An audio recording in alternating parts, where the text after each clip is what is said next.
और देखिए, जोशीमठ आपदा से जुड़ी बड़ी खबर आपको दे रहे हैं। सीएम धामी ने 1 महीने का वेतन मुख्यमंत्री राहत कोष में दे दिया है। ये बड़ी खबर आपको बता रहे हैं, जहां सरकार जोशीमठ प्रभावित लोगों के साथ है। सीएम का ये बयान। तो जोशीमठ आपदा से जुड़ा बड़ा अपडेट इस वक्त आपको बता रहे हैं। सीएम धामी ने 1 महीने का वेतन मुख्यमंत्री राहत कोष में दिया है। देखिए, आपदा प्रभावित परिवारों की पूरी मदद करेगी सरकार। मुख्यमंत्री का यह बयान। सरकार जोशीमठ प्रभावितों के साथ है। आपदा प्रभावित परिवारों की मदद करने के लिए तैयार है सरकार। पूरी मदद होगी। मुख्यमंत्री ने आश्वासन दिया है और साथ ही साथ 1 महीने का जो वेतन है वो राहत कोष में देने का फैसला किया है।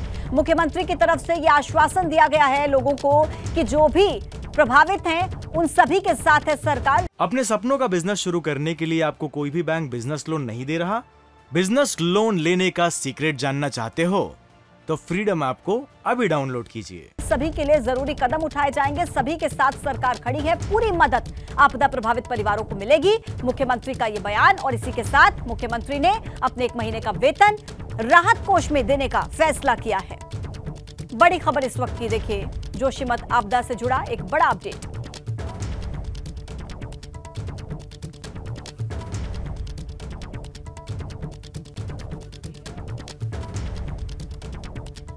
एक और बड़ा अपडेट मिल रहा है जोशीमठ को लेकर। मुख्यमंत्री पुष्कर सिंह धामी ने आपातकालीन कैबिनेट की बैठक बुलाई है। 13 जनवरी को दोपहर 12 बजे कैबिनेट की बैठक होगी। परिवारों के लिए मुआवजा राशि को लेकर इसमें फैसला होगा। अन्य व्यवस्थाओं को लेकर भी बैठक में फैसला होगा। पर्वतीय क्षेत्रों में धारण क्षमता के आधार पर नए निर्माण करने को लेकर भी मंजूरी मिल सकती है। बड़ी खबर आपको इस वक्त की दे रहे हैं। आपातकालीन बैठक 13 जनवरी को दोपहर 12 बजे कैबिनेट की बैठक, जिसमें कैबिनेट के मंत्री मौजूद रहेंगे। परिवारों के लिए मुआवजा राशि को लेकर फैसला होगा। इसी के साथ ही अन्य व्यवस्थाओं को लेकर भी बैठक में यह फैसला किया जाएगा। पर्वतीय क्षेत्रों में धारण क्षमता के आधार पर नए निर्माण करने को लेकर भी मंजूरी मिल सकती है। महत्वपूर्ण बैठक कैबिनेट की आपातकालीन बैठक मुख्यमंत्री पुष्कर सिंह धामी ने बुलाई है और 13 जनवरी को यह बैठक होनी है दोपहर को 12 बजे, जिसमें चर्चा इस बात पर होगी, फैसला इस बात पर होगा कि परिवारों के लिए कितनी मुआवजा राशि दी जानी है और अन्य व्यवस्थाएं क्या है। इन सभी को लेकर इस मुद्दे पर आपातकालीन बैठक में चर्चा होगी कैबिनेट मंत्रियों के साथ। और देखिए, एक और बड़ा अपडेट आपको दे दें। जोशीमठ आपदा पर आज प्रेस कॉन्फ्रेंस भी है।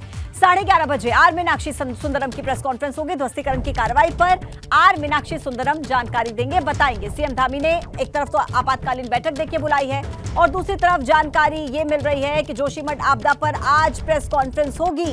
11:30 बजे आर मीनाक्षी सुंदरम की ये प्रेस कॉन्फ्रेंस। देखिए, ध्वस्तीकरण की कार्रवाई पर आर मीनाक्षी सुंदरम जानकारी देंगे।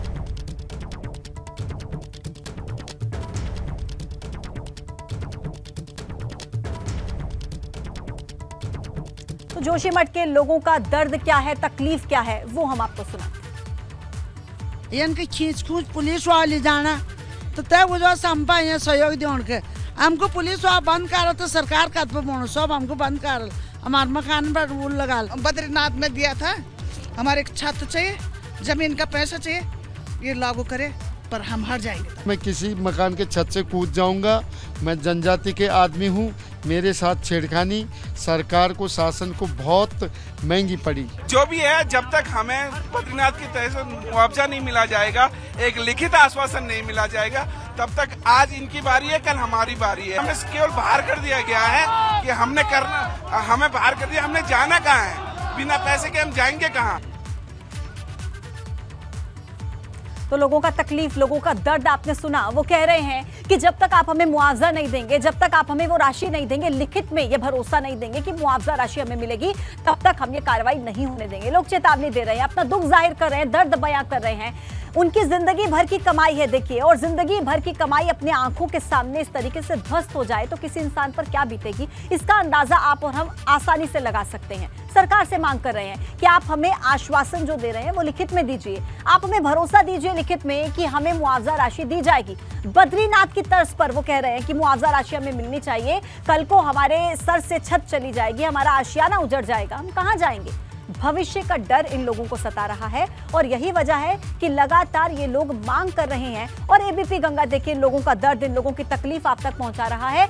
हर वो तस्वीर एबीपी गंगा आपको दिखा रहा है जिसमें हमने आपको बताया कि लोग किस तरीके से देखिए परेशान हो रहे हैं। और ग्राउंड जीरो से हमारे संवाददाता हर अपडेट हम तक पहुंचा रहे हैं। रवि कैंतुरा इस वक्त हमारे साथ जुड़े हुए हैं और विनोद कुमार देहरादून से इस वक्त हमारे साथ जुड़े हुए हैं। ज्यादा जानकारी हम उनसे ले लेते हैं। सबसे पहले रवि, मेरा सवाल चूंकि आपसे रहेगा, एक तरफ हमने देखा रवि, 1,30,000 की राशि उन लोगों को दी गई जिनके सर से छत चली गई है, जिनके घर पूरी तरह से क्षतिग्रस्त हो चुके हैं। क्या इनकी जिंदगी भर की कमाई की, इनकी जिंदगी भर के आशियाने की ये कीमत है 1,30,000?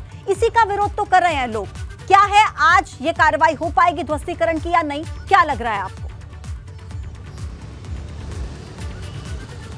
बिल्कुल, देखिए जो विरोध है वो मुआवजे का ही है, क्योंकि लोगों का यही कहना है कि कोई भी आशियाना उजाड़ने से पहले उनको ये चीज़ें स्पष्ट होनी चाहिए कि आखिर उनको इसका मुआवजा मिलेगा और कितना मिलेगा। इसके साथ ही साथ उन्होंने बद्रीनाथ की तर्ज पर मुआवजे की मांग भी की है। तो ये यही विरोध था और यही वजह रही कि कल चाहे वहाँ पर बिल्डिंग रिसर्च इंस्टीट्यूट के लोग आए, प्रशासन के लोग आए, लेकिन तमाम समझाने बुझाने के बाद भी लोग नहीं माने, क्योंकि उनको मुआवजे को लेकर उनकी जो मांग है वो लगातार है। और जिस तरीके से आज का एक बड़ा अपडेट मैं आपको दे दूँ कि 11:30 बजे सचिव मुख्यमंत्री आर मीनाक्षी सुंदरम आपदा को लेकर ही एक प्रेस करने वाले हैं। उसमें वो यहाँ पर अभी फिलहाल की जो स्थिति है उसको भी बताएंगे और इसके साथ ही साथ बात करेंगे कि आगे किस तरीके से जो ध्वस्तीकरण की कार्रवाई है वो होनी है, क्योंकि यहाँ पर मौसम जिस तरीके से बदल रहा है उसमें प्रशासन के पास अभी फिलहाल इतना ज़्यादा वक्त नहीं है कि वो इस पर इंतज़ार करे और जो ध्वस्तीकरण की कार्रवाई है उसको कुछ बाद में करे, क्योंकि कभी भी किसी तरीके की कोई बड़ी घटना यहाँ पर हो सकती है।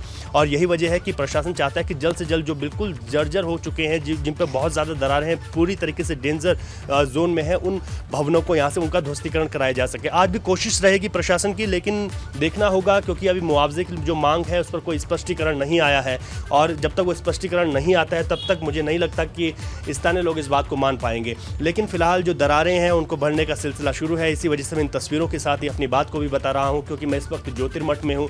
ज्योतिर्मठ जो है जहाँ पर आदिगुरु शंकराचार्य की तपस्थली और कल्प वृक्ष है उसके पास में हूँ। देखिए किस तरीके की दरारें यहाँ पर हैं, पूरे बिम जो है वो फटे हुए हैं, पूरे इस तरीके की जो सिचुएशन है वो पूरे हम कह सकते हैं कि जोशीमठ शहर में बनी हुई है। तो यही वजह है कि लगातार ये कोशिश की जा रही कि बहुत ज़्यादा जो इमारतें अभी यहाँ से जो दरारें आने के बाद बहुत ज़्यादा दिक्कतों में हैं, कभी भी जो है वो धराशाही हो सकती हैं, तो उनको फिलहाल हटा दिया जाए, क्योंकि पहाड़ी पर बसा हुआ शहर है, उन इमारतों के नीचे आवाजाही है, उन इमारतों के नीचे घर है, तो उस पर अभी रवि तस्वीरें देखकर ही हम समझ पा रहे हैं लोगों के मन में ये डर क्यों है, लोग क्यों इतने परेशान हैं, तस्वीरें बयां कर रही हैं। मैं आपके पास वापस लौटती हूँ, विनोद के पास एक बार जाऊंगी। विनोद, देखिए लोगों का दर्द, लोगों का क्या अगला कदम होगा ये रवि हमें बता रहे हैं, लेकिन सरकार का क्या कदम है? लोगों का विरोध देखने के बाद सरकार का क्या प्लान है, किस तरीके से आगे कार्रवाई होगी?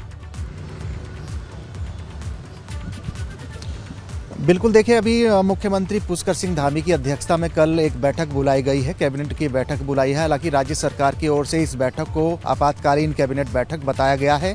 इस बैठक में जिस तरह से भी जोशीमठ भू धसाव के मामले में तमाम ऐसे कई ऐसे महत्वपूर्ण फैसले हैं जिसमें इस बैठक में लिए जा सकते हैं, चाहे वो पीड़ित परिवारों के लिए मुआवजा राशि हो या फिर पर्वतीय क्षेत्रों में जो धारण क्षमता के अनुरूप ही जो नए निर्माण होंगे उन तमाम निर्माणों को मंजूरी दी जाएगी। यानी एक जो संयुक्त टीमों के माध्यम से पहले तमाम जो पर्वतीय क्षेत्र हैं वहाँ की जो शहर है वहाँ पर उनका परीक्षण कराया जाएगा, उसके बाद ही जो नए निर्माण हो उसके बाद में सरकार उनको मंजूरी दी जा सकती है। महत्वपूर्ण यही है कि जिस तरह से अभी जोशीमठ में हालात सामान्य नहीं है, लगातार पीड़ित परिवार मुआवजा राशि की मांग कर रहे हैं, तो कल ये 12 बजे बैठक सचिवालय में मुख्यमंत्री की अध्यक्षता में होगी और इसमें कई महत्वपूर्ण प्रस्ताव और फैसले धामी सरकार ले सकती है। और सबसे महत्वपूर्ण यही है कि मुआवजा राशि जो पीड़ित परिवार है उनके मुआवजा राशि का ऐलान धामी सरकार कर सकती है। इसके अलावा नए भवनों और नए तमाम जो अलग अलग पर्वतीय क्षेत्रों के शहरों में नए निर्माण होते हैं उन पर जो धारण क्षमता के आधार पर जो मंजूरी है वो भी कल कैबिनेट में दी जा सकती है। इसके अलावा कई ऐसे महत्वपूर्ण फैसले हैं जो जोशीमठ आपदा को लेकर धामी सरकार ली जा सकती है और जिस तरह से पीड़ित परिवारों के माध्यम से मुआवजा राशि का ऐलान हो, अलग अलग तमाम व्यवस्थाओं को लेकर हो। बहुत धन्यवाद आपका जानकारी देने के लिए। अपने सपनों का बिजनेस शुरू करने के लिए आपको कोई भी बैंक बिजनेस लोन नहीं दे रहा? बिजनेस लोन लेने का सीक्रेट जानना चाहते हो तो फ्रीडम ऐप को अभी डाउनलोड कीजिए।